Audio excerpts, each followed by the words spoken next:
Welcome student, I am Ganesan. The testing hypothesis in some பார்க்கலாம். Already introduction video கொடுத்திருக்கேன். Large sample, small sample.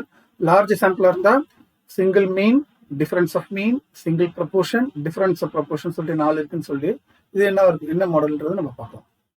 சரி, இப்போ இந்த some பார்த்தீங்கன்னா the sale manager of a large company conducted a sample survey in two places A and B, taking 200 samples in each case. So 2 case வரைக்கும் 200 சாம்பிள்னு எடுத்திருக்காங்க. அப்போ இதுல இருந்து நல்லா கிளியரா தெரிஞ்சு போச்சு, N1ஓட வேல்யூ 200 தான், N2ஓட வேல்யூ 200 தான். அப்போ இது லார்ஜ் சாம்பிள்னு நம்மளுக்கு கிளியரா புரிஞ்சிச்சு. அது இல்லாமல் they are taking 2 samples, place a place பின்னு சொல்லி 2 சாம்பிள்ஸ் எடுத்திருக்காங்க. ஆக்சுவலா டேபிள் நல்லா கிளியரா டேபிள் மாதிரி போட்டிருப்பாங்க. இதுதான் அந்த டேபிள், சரிங்களா? ஓகே, ஸோ 2 சாம்பிள் இருக்கு. அதுல ஒரு 2 சாம்பிளோட சைஸும் 200 so that it is large sample. அப்போ நம்ம டைப் ஐடென்டிஃபை பண்றதா இருந்தா ஆவரேஜ் சேல், ஆவரேஜ்னாவே நம்மளுக்கு என்ன அர்த்தம், அது மீன் அப்படின்னு அர்த்தம். அப்போ 2 சாம்பிள் கொடுத்துருக்கனால இது டிஃபரன்ஸ் ஆஃப் மீன் அப்படின்ற டைப்ஸ் நம்மளுக்கு ஐடென்டிஃபை பண்ணிட்டோம்.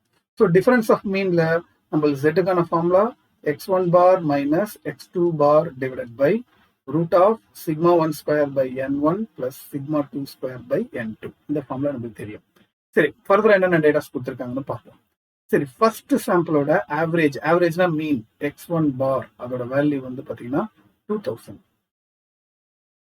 ஓகே, அடுத்து அதே ஃபர்ஸ்ட் சாம்பிளோட ஸ்டாண்டர்ட் டிவியேஷன் வந்து பாத்தீங்கன்னா சிக்மா 1 வந்து 200. இது ஃபர்ஸ்ட் சாம்பிள். செகண்ட் சாம்பிள் எடுத்துக்கிட்டீங்கன்னா அதுல ஆவரேஜ் வந்து பாத்தீங்கன்னா x2 bar equal to 1700. அதோட ஸ்டாண்டர்ட் டிவியேஷன் பாத்தீங்கன்னா சிக்மா 2 equal to 450. சரி, இதெல்லாம் கொடுத்துட்டாங்க. அடுத்து நம்ம லெவல் ஆஃப் சிக்னிஃபிகன்ஸ் ஐடென்டிஃபை பண்ணிக்கலாம். ஸோ லெவல் ஆஃப் சிக்னிஃபிகன்ஸ்னு பாத்தீங்கன்னா இதுல அவங்களே கிளியரா 5% லெவல் கொடுத்துட்டாங்க. ஸோ இப்போ இது 5% லெவல் ஆஸ் யூஷுவல் போட்டுக்கலாம். அடுத்தது நம்ம என்ன பண்ணணும், ஹைபோதீசிஸ் எடுத்துக்கணும். நல் ஹைபோதீசிஸ் அண்ட் ஆல்டர்னேட் ஹைபோதீசிஸ் 2 எடுத்துக்கிறோம். சரி, என்ன கொஸ்டின் கேட்டிருக்காங்கன்னு பாருங்க. Test whether the average sale இந்த is the same in the 2 area. 2 ஏரியாலையும் சேமா தான் இருக்கு அப்படின்றது டெஸ்ட் பண்ண சொல்லியிருக்காங்க. ஓகே, நம்ம ஆல்ரெடி சொல்லியிருக்கோம் நல்ல ஹைபோதீசிஸ் எப்பவுமே ரெண்டுமே சேமா இருக்குன்னு தான் எடுத்துக்கணும். ஸோ μ1 ஈக்குவல் டு μ2 அப்படின்னு எடுத்துக்கணும். ஆல்டர்னேட் ஹைபோதீசிஸ்ல இல்ல ரெண்டுமே சேமா இல்ல டிஃபரெண்டா இருக்கு அப்படின்ற மாதிரி எடுத்துக்கிட்டோம். சரி, ஹைபோதீசிஸ் டிக்ளேர் பண்ணியாச்சு. இதை பார்த்தோம்னா நம்மளுக்கே தெரிஞ்சு போச்சு, இது 2 tailed டெஸ்ட் அப்படின்றது நம்மளுக்கு கிளியர் ஆயிடுச்சு. 2 tailed டெஸ்ட் அப்படின்னு நம்மளுக்கு தெரிஞ்சு போச்சு. அப்போ அதுக்கான டேபிள் என்னன்னா, இதுதான் அந்த டேபிள். இந்த டேபிள்ல பாத்தீங்கன்னா 2 tailed டெஸ்ட் வந்து இது. இந்த 2 tailed டெஸ்ட்ல 5% லெவல் சொன்னா 1.96. இதுதான் நம்மளுக்கு டேபிள் வேல்யூ. சரி, இப்போ இதுக்கான ஃபார்முலால சப்ஸ்டிட் பண்ணா போதும்.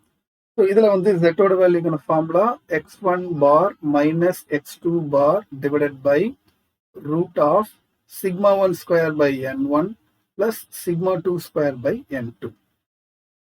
ஸோ இதுல வந்து எல்லா வேல்யூயும் நம்ம சப்ஸ்டிட் பண்ணலாம். x1 bar வந்து 2000, x2 bar வந்து 1700 whole divided by root of sigma 1 square, sigma 1 வந்து 200, sigma 1 square divided by n1 வந்து 200 plus sigma 2 square, sigma 2 வந்து 450 the whole square, sigma 2 square by n2 200 தான். ஓகே, இது அப்படியே நம்ம கால்குலேட்டர் யூஸ் பண்ணிக்கலாம். இப்போ பாத்தீங்கன்னா 2000 less 1700 போச்சுன்னா உங்களுக்கு 300 வரும் நியூமரேட்டர்ல, டிவைடட் பை ரூட் ஆஃப், இது அப்படியே கால்குலேட்டர்ல டைப் பண்ணுங்க. இது அப்படியே கால்குலேட்டர் போட்டு நீங்க டைப் பண்ணீங்கன்னா உங்களுக்கு கிடைக்கிற வேல்யூ 1212.5, தட் இஸ் 1212.5 அப்படின்னு கால்குலேட்டர்ல கிடைக்கும். ஸோ ஒன்ஸ் அகைன் நீங்க அப்படியே இதை கால்குலேட்டர்ல போட்டு டிவைட் பண்ணீங்கன்னா உங்களுக்கு வந்து பாத்தீங்கன்னா 8.616 அப்படின்னு கிடைக்கும் Z வேல்யூ. அதே மாதிரி மாடுலஸ் எடுத்தாலும் பாசிட்டிவாவே தான் இருக்கும், 8.616. இப்போ பாத்தீங்கன்னா நம்மளோட table value 1.96. So which is greater than the table value 1.96. So therefore we reject the null hypothesis. Therefore we reject the null hypothesis H0. All then some answer. இப்போ பாத்தீங்கன்னா இந்த சம் கிளியரா முடிஞ்சு போச்சு. நான் இதே மாதிரி சம் எக்ஸப்ட் சிமிலர் இதே மாதிரி சம் ஒன்று இருக்கு, அது என்னன்னு காட்டுறேன். அதையும் நீங்க ட்ரை பண்ணி பார்த்துங்க. ஏன்னா அதுவும் யூனிவர்சிட்டியில கேட்ட சம் தான். அது அந்த சம் என்னன்னா, இதுதான் அந்த சம். ஸோ ஆல்மோஸ்ட் சிமிலரா இருப்பாருங்க. இது என்னன்னா, examine whether the difference in the variability in yield is significant 5% level கொடுத்துட்டு இதுதான் சொல்றாங்க. இந்த டேபிள்ல set of 40 plots, set of 60 plots. அப்போ இது வந்து ஃபர்ஸ்ட் சாம்பிள், இது செகண்ட் சாம்பிள். அப்போ இதுல இருந்து பார்த்தாவே நமக்கு தெரியுது n1 ஓட வேல்யூ 40, n2 ஓட வேல்யூ 60. ஸோ ரெண்டுமே 30க்கு மேல இருக்கனால லார்ஜ் சாம்பிள். அடுத்தது மீன். அப்போ மீன்னா x1 பாரோட வேல்யூ 1256, x2 பாரோட value 1243. Standard deviation sigma 1 34, sigma 2 வந்து 28. அவ்வளவுதான். இதை அப்படியே கொண்டு வந்து நம்ம அந்த ஃபார்முலால சப்ஸ்டியூட் பண்ணீங்கன்னா அதே மாதிரி பார்த்தீங்கன்னா நல்ல ஹைபோதீசிஸ் வந்து μ1 is equal to μ2 alternate hypothesis வந்து μ1 இஸ் நாட் ஈக்குவல் டு μ2 வச்சு போட்டிங்கன்னா உங்களுக்கு Z வேல்யூல கால்குலேட் பண்ணலாம். Z ஓட வேல்யூ அப்படியே ஒர்க் அவுட் பண்ணி பார்த்தீங்கன்னா டெஃபினட்டா உங்களுக்கு ஆன்சர் என்ன வரும்னா 2.01. But it is greater than the table value 1.96. So again we reject the null hypothesis. We reject the null hypothesis அப்படின்னு வரும். சரிங்களா? ஸோ இது வந்து exactly similar to previous problem. இதுவும் யூனிவர்சிட்டி எக்ஸாம்ல ப்ரீவியஸ்ல கேட்டிருக்காங்க. ஒர்க் அவுட் பண்ணி பாருங்க. ஓகேங்களா? அவ்வளோதான் சம்மர் ஆன்சர்.